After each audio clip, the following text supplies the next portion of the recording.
క్రీస్తు శకం 1949 నవంబర్ 20వ తారీఖున దేవుడు తన కుమారుడైన పొట్నూరి దేవసుందర్రావును ఈ భూమిపైకి పంపించాడు.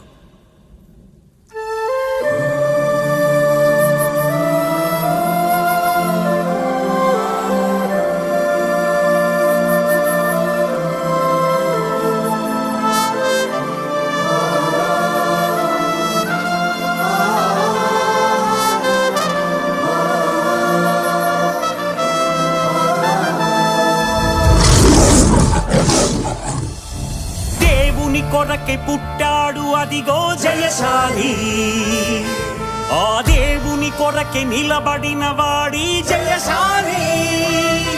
భయమెరుగక నిలిచెను వీరుడిగా ఈ జయశాలి.